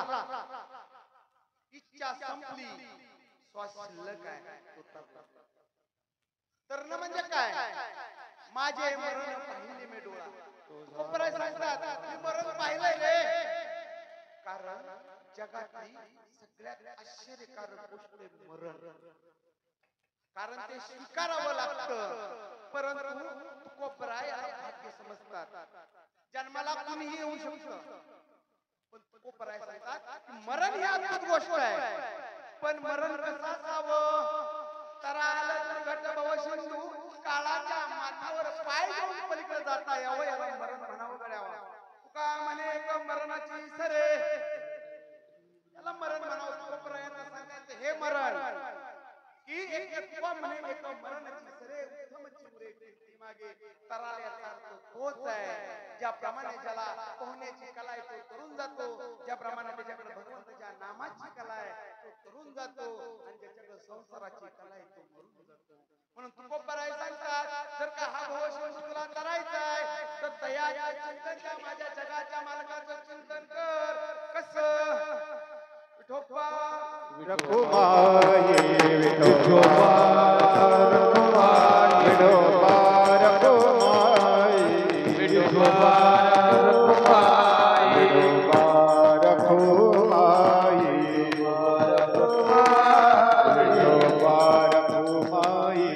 विठोबा रखुमाई विठोबा रखुमाई विठोबा रखुमाई विठोबा रखुमाई विठोबा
परमात्माच्या नामानं तुमच्या संकट निघून जाईल. पण ते नाम किती महिन्यात एकदा घ्यावं किंवा किती दिवसात एकदा घ्यावं तर तुकोबराय तसं नका करू. ते नाम आहे ते तिसऱ्या चरणामध्ये तुकोबराय जन्मोनी आपुळे वाचे स्मरारा जन्मोनी आपुळे वाचे स्मरारा जन्मोनी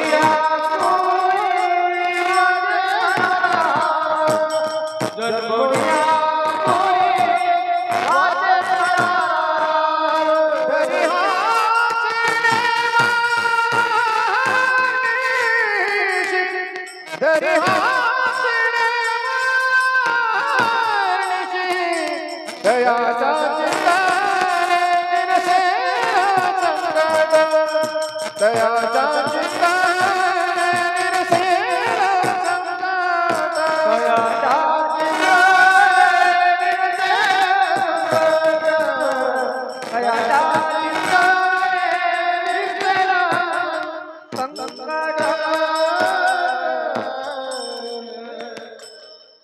दुसऱ्या चरणामध्ये तुकोबरायच्या नामाच्या चिंतनाच्या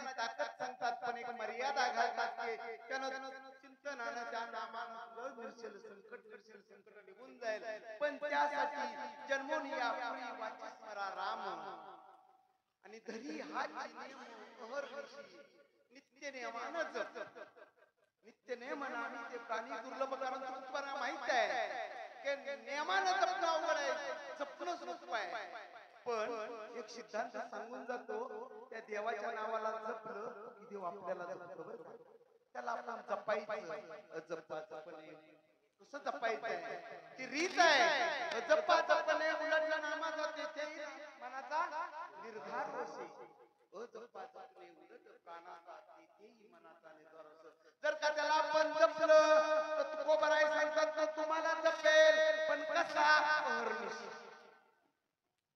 अहर्निशी नित्य नेमानं जप तुमचं आमचं भजन अखंडित असावं दिवसातून 31,600 वेळा आपण श्वास घेतो 31,600 वेळा त्या परमात्म्याचं नाम आपल्या वाणीतून निघावं कारण तुकोबराय सांगतात की अहर्निशी जप मग दुसरं चरण लागू आहे आणि हा प्रकार तुमच्या आमच्या बाबतीत नाही घडावा ज्यांच्या निमित्तानं हा उत्सव आहे त्यांच्या निमित्तानं हा सोहळा आहे त्या तुकोबरायच्या जीवनाकडे जरा 5 मिनिटांसाठी चला म्हणजे तिसऱ्या चरणाचा अर्थ आणि त्याची ताकद तुमच्या आमच्या लक्षात येईल तुकोबराय परमार्थिक आहेत तुकोबराय प्रापंचिक आहेत 5 मिनिटं 11 वाजत आले 5 मिनिटं थांबूया तुकोबराय तिसऱ्या चरणाला आपण थोडंसं जमत तसं न्याय देऊया आणि थांबूया तिसऱ्या चरणामध्ये तुकोबराय मला सांगतात की मनुष्य जीवामध्ये मनुष्य कुळामध्ये जन्माला आलाय जन्मोनिया कुळी कोणतं कुळ 84 लक्ष योनीतील 83,99,999 योनीमध्ये पत्ता नाही एवढ्या योनीमध्ये तपास नाही कुठल्या योनी जमजम काय करशील काय करशील काही तपास नाही पण एका योनीचा अधिकार आहे सकलांसी येते आहे अधिकार कलियुगी उद्धार हरीच्या नामे एवढ्या योनीला अधिकार आहे तुकोबरायच्या चरणाला न्याय द्यायला एवढ्या योनीला अधिकार आहे त्या कुळाचं नाव आहे मानव कुळ पण तुकोबराय सांगतात महत्भाग्यानं जर का तुला हे फळ मिळालं जन्मोन या कुळी वाच्य स्मरा राम जर का मिळालं ना तर देवानं त्यासाठी हा गोमका दे दिलाय त्याचं स्मरण कर अहर्निशी कर तुकोबरायाने स्वतः प्रत्यक्षामध्ये जीवनामध्ये अंगीकारलं तुकोबरायाने अंगीकारलं म्हणून तो अनुभव म्हणून अभंग आहे हा अनुभव आहे म्हणून अभंग आहे संतांचे अभंग पाठवायचे नसतात आणि महात्म्याचे अजिबात नसतात संतांचा प्रत्येक अनुभव प्रत्येक अभंग हा अनुभव आहे जे अनुभव आले अंगात ते या जगात जे आलं ते जगाला वाटून टाकलं आणि जगच्या रस्त्यानं चालायला लागलं मार्ग लावून गेले आधी दयानिधी संत ते तुकोबरायचे अनुभव आहे कारण तुकोबराय प्रपंच पण आहेत आणि परमार्थिक पण आहे बघा दोन गोष्टी वेगळ्या आहेत प्रपंच वेगळा आहे परमार्थ वेगळा आहे जर का प्रपंचाचा असर तुमच्या चौजाम पडला तर परमार्थ फळकट आहे आणि जर का परमार्थाचा असर तुमच्या आमच्यावर पडला तर प्रपंच फळकट आहे कोणत्या गोष्टीचा परिणाम आपल्यावर होतो त्याच्यावर अवलंबून आहे अगदी खाली होऊन सांगतो बायकोचा असर पडला की आईचा विसर होतो ना आईचा असर पडला की बायकोचा विसर कळलं जसं प्रपंचाचा असर झाला की परमार्थाचा विसर होतो आणि परमार्थाचा असर झाला की प्रपंचाचा विसर होतो तुकोबरायांच्या बाबतीत विरुद्ध झालं परमार्थाचा असर झाला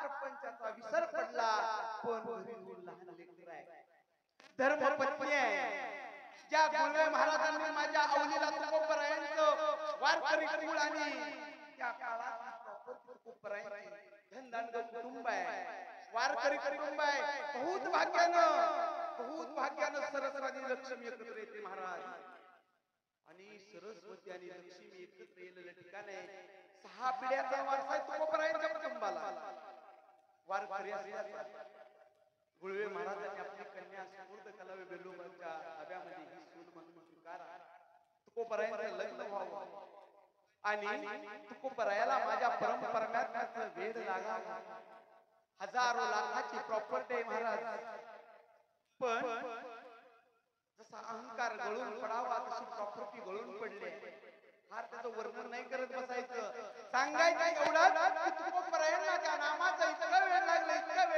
प्रपंचातलं लक्ष उडून गेलं. जगाचा पोशिंदा म्हणून ज्या तुकोबरायांची ओळख होती त्या तुकोबरायांच्या कुटुंबाला आज जगापुढे हात पसरावं लागत होतं. कारण तुकोबराय प्रपंचिक राहिले नव्हते, तुकोबराय परमार्थिक झालं होतं. आवलीने किती म्हणून संसार सांभाळावा, जिद्दी होती ती खंदानी होती. माझा पती माझे बुवा देवाच्या नामस्मरणात आहेत, पण कधी डगमगली नाही, कधी थकली नाही. कारण दोन लहान जीव आहेत, माझा आहे भाऊ आहे. दिवस मागून दिवस खराब होत गेले. आता तुकोबरायांच्या घरामध्ये दररोज स्वयंपाक होत नव्हता, दररोज चूल पेटत नव्हती. आणि सांगून ठेवतो, एक दिवस असा आला की तीन दिवस तुकोबरायांची चूल पेटत झाली. कारण तुकोबरायांनी कधी प्रपंचाचं बघितलंच नाही. सकाळी उठावं, काकडा करावा, विठ्ठलाच्या मंदिरात जावं आणि दिवसभर माझ्या परमात्म्याच्या नामात गुंग राहावं. आईवडीनं काय म्हणावं करावं. जमीन गेली, दुकान गेलं, प्रॉपर्टी गेली, जागावं कसं. दोन लहान मुलं आहेत. तुकोबरायांच्या चुलीवर गवत उगवणार. मला सांगा, गवत उगवण्याची दोन कारण असतात. पहिलं म्हणजे ते घरगळ असावं लागतं आणि दुसरं म्हणजे तिथं अग्नी पेटत नसावा. जिथं अग्नी नाही तिथं गवत उगवतं, पण गवत उगवायला पाणी लागतं. याचा अर्थ तुकोबरायांचं घर गळतं आहे. तुकोबरायांच्या घरामध्ये 8 दिवस अग्नी यज्ञ पेटत नाही. तुकोबरायांची चूल बंद आहे. तुकोबरायांच्या चुलीवर गवत उगवावा, आवलीला प्रश्न पडावा. धन्याला ज्या अगदी सांगून देवाला आवली इतकी वैतागली की देवाला काळ्या म्हणतात. आपल्या वाणीला नाही ते शिकवत, आपल्या वाणीला नाही ते पचत. पण प्रपंच एखादी माता आहे, जेव्हा आपला पती प्रपंचामधून लक्ष काढून टाकतो किंवा प्रपंच सोडून देतो, तेव्हा त्या मातेची हीच अवस्था असते. तो देव असला तरी त्याच्यासाठी शत्रूच असतो. गड्या जर का गावात एखाद्या नादी आपला जर का पती लागला आणि बिघडला तर पती बिघडला भाग वेगळा, पण ज्याच्या नादी लागला त्याचं काही खरं नाही. तीच स्थिती माझी आवलीची आहे. माझा तुकोबा देवाच्या नादी लागलाय. माझी आवली तुकोबा ऐवजी देवाला शिव्या घालायची. तुझ्या नादाला माझ्या संसाराचं वाटोळं तू केलं. माझ्या महादाच्या पोटात 2 दिवस अन्नाचा घाट जात नाही. माझी भाऊ 4 दिवस उपाशी आहे. कारण आहेस काळ्या. वैतागायची माझी आवली. करणार काय? ज्याच्या भरोशावर प्रपंच केला तो प्रपंचातून निवृत्त झाला. जगायचं कसं? एक दिवस बिघडत गेला पूर्णपणे संसारातून विरक्त व्हावे आणि आवलीनं आपल्या गावठी भाषेत पदर पोचावा आणि संसार सारवण्याचा प्रयत्न करावा, पण नाही शक्य झालं. दुसऱ्याच्या घरी भांडी घासायला जावं, मिळाली मजुरी करावी, नाहीतर तसंच पोटाला आईला मारून थांबावं. 2 मुलांच्या तोंडाकडे बघावं. छोटी छोटी लेकरं उपाशी झोपतात. अरे कोणत्या आईला आवडेल की स्वतःचं लेकरू उपाशी झोपतंय? तसंच आईने ज्या मातेनं अश्रू गाळून तसंच झोपू जाऊ, मुलांच्या चेहऱ्याकडे बघावं, रडत बसावं. करायचं काय? तुकोबरायांच्या मध्ये काही परिणाम नाही.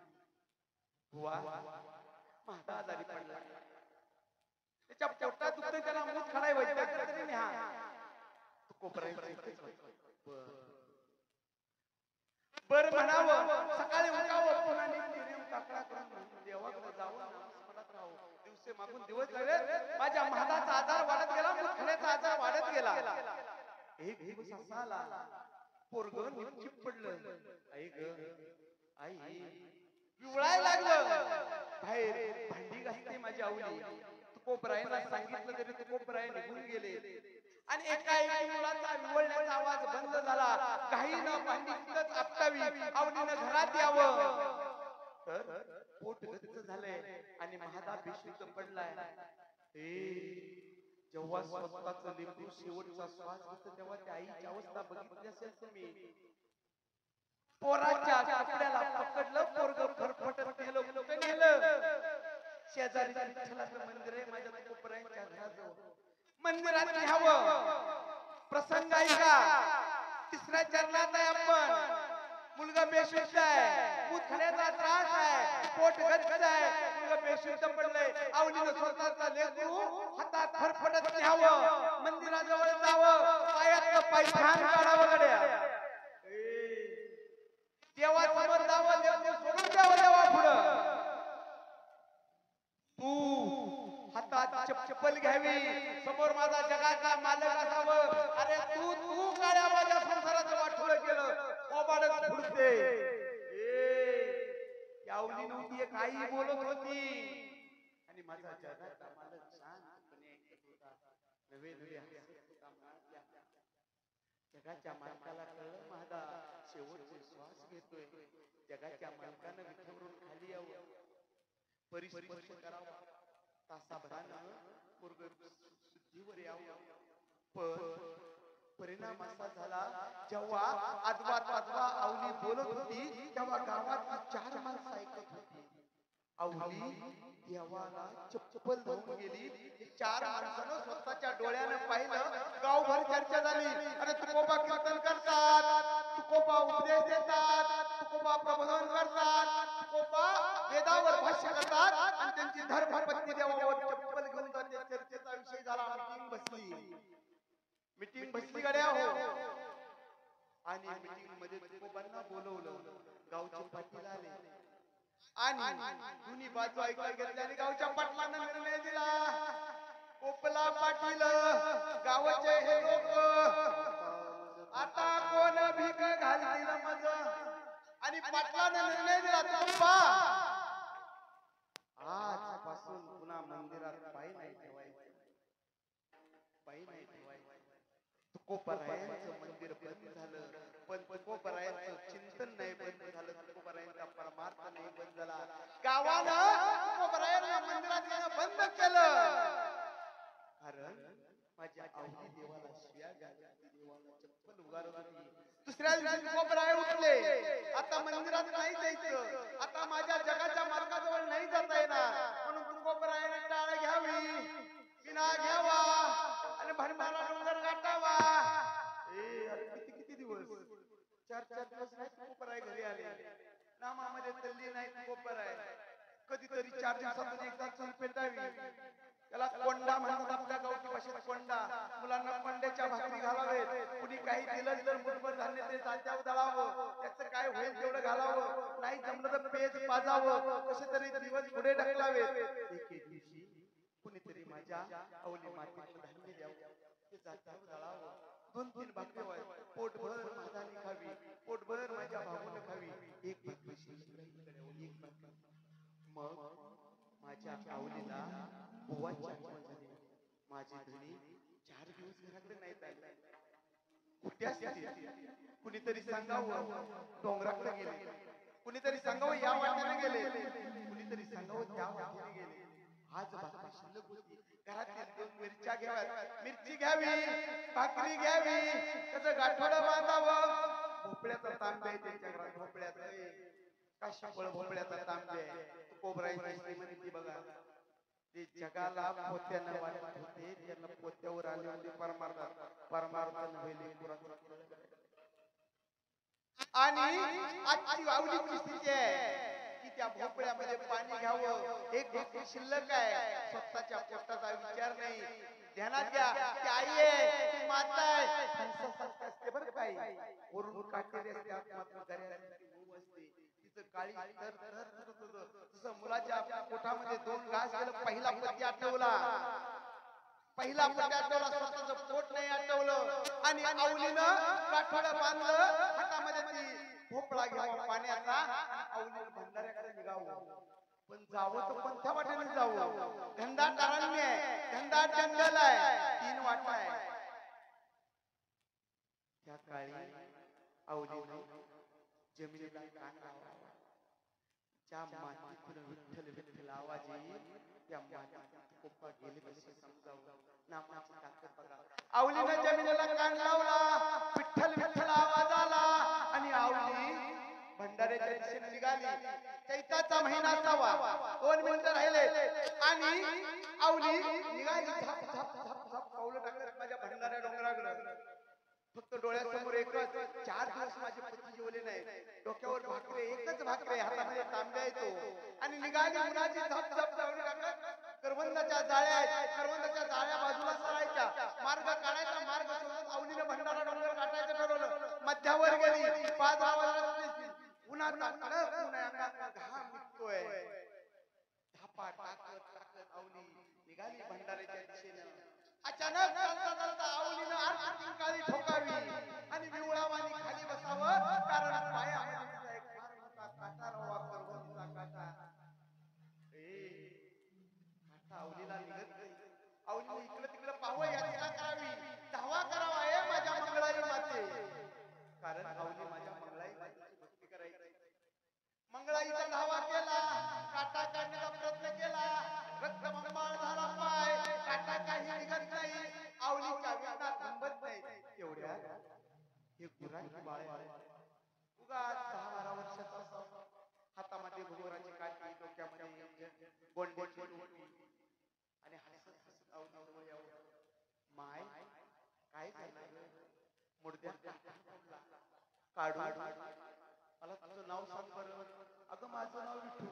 मुडद्या तुझ्या माझं वाटोळ केलं तर नाही चालत. अगं तसं नाही गाई, काटा मोडला. म्हणून त्या बाळाला त्या माझ्या आवली जवळ बसावं, माझ्या आवली मातेचा पाय आपल्या मांडीवर ठेवावा, हळूच तो परिस्पर्श त्या काट्याला हवा, त्या माझ्या मातीच्या पायाला हवा, काटा अलगद निघावा. मुडद्याच्या हाताला लय गुण आहे आणि सहज आवलीचं दुःख हरण करावं. पुन्हा आवली सोबत दोघांना भंडाऱ्यावर जावं. एकच भाकरी आहे, देवानं आरती खावी, तुकोबांना आरती खावी आणि तुकोबा उदारपणाचे दाखवतो.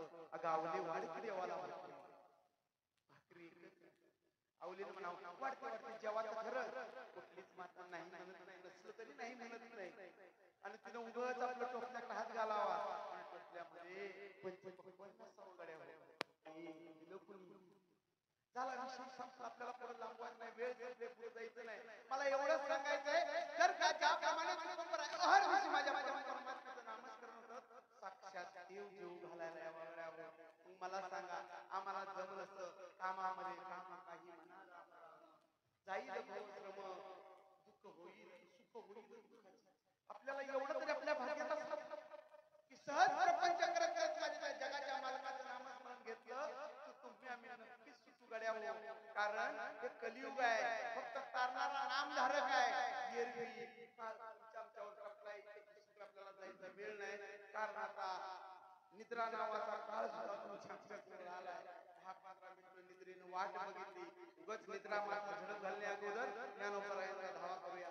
ज्ञानेश्वर माऊली ज्ञानराज माऊली तुकाराम ज्ञानेश्वर माऊली ज्ञानराज माऊली ज्ञानेश्वर माऊली ज्ञानराज माऊली तुकाराम ज्ञानेश्वर माऊली ज्ञानराज माऊली ज्ञानेश्वर माऊली ज्ञानराज माऊली तुकाराम ज्ञानेश्वर माऊली ज्ञानराज माऊली तुकाराम.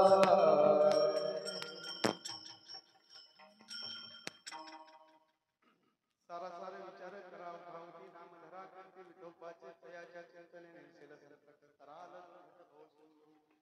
जन्मोनिया मुळी वाची स्मरा राम तरी हा तिने महर्निशी. आणि शेवटच्या चरणामध्ये तुको करायचा होता, तर असं केलं. जो कोणी या मुक्ती लोकामध्ये कलियुगामध्ये तुकोबरायांच्या 3 चरणाची शिकप राहील, त्याचा परिणाम परिणती सांगतात. तुका म्हणे जे जे माझ्या भगवंताच्या नामस्मरणात लीन झाले, अशी हजारो कोटी फुलं उद्धार पावले. तुम्ही सुद्धा उद्धार पावल्याशिवाय राहणार नाही. साधे सोपं चिंतन आहे. त्या रीतीने आपण अभंगाच्या भावार्थ करून लक्षात आणण्याचा प्रयत्न केला. शेवटची 2 मिनिटं घेतो आणि आपण या ठिकाणी आपल्या कुटुंबामध्ये रामायण महाभारत गावामध्ये कधी होऊ देऊ नका. मिळालेला निर्णय एकच आहे, सिद्ध करून जायचे. हा सिद्ध करण्यासाठी जर का थोडेफार करून असतील आजूबाजूला तर नीट ऐकाकडे बोलून जातो. डीजे समोर वराताने मिरवणूक गाजवण्यापेक्षा, डीजे समोर वराताने मिरवणूक गाजवण्यापेक्षा एमपीसी यूपीसी गाजवा.